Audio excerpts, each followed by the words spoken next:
Mushroom Mishaps and Fairy Follies. In the hidden corners of the Dewdrop Forest, the fairies lived among the mushroom clusters. They loved playing, singing, and creating enchanting art with the magical glowing spores of the mushrooms. Among them, there was a particularly mischievous fairy named Bumble, known for his infectious laughter and fondness for harmless tricks. Bumble was unique as he had an unusual fascination with mushrooms and was always experimenting with them to create hilarious pranks. One sunny morning, Bumble had a fantastic idea for a new prank. He had discovered a mushroom species that, when agitated, would puff up like a balloon and let out a funny, squeaky sound before deflating back to its original size. Bumble named it the Balloon Mushroom.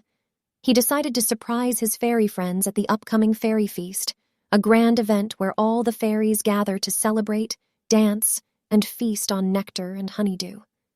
As the day of the feast arrived, Bumble strategically placed the balloon mushrooms under the various seats at the feast. As the fairies settled down on their seats, the mushrooms puffed up with an amusing squeak, sending the surprised fairies floating into the air before deflating back down. Laughter echoed throughout the forest as more and more fairies landed on the prank mushrooms, bouncing into the air with wide-eyed surprise. Even the oldest and wisest of the fairies couldn't help but chuckle as they bounced up and down in their seats.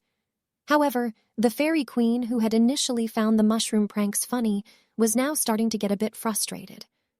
She couldn't deliver her annual feast speech without bouncing up and down like a yo-yo.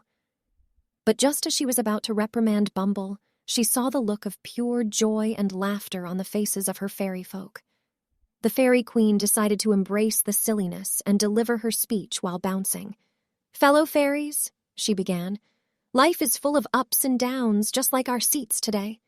The fairies burst into laughter, appreciating the queen's sense of humor. The feast turned out to be the most memorable one the fairies had ever experienced, and the balloon mushroom prank became a cherished tradition in the years to come. So, in the magical world of the Dewdrop Forest, the mushrooms weren't just another part of the landscape. They were sources of joy, laughter, and some great fairy tales. And Bumble, the prankster, became a legendary figure in fairy folklore, remembered for his infectious laughter, creative pranks, and the unforgettable mushroom mishaps and fairy follies. Thanks for watching. Don't forget to like and subscribe our YouTube channel.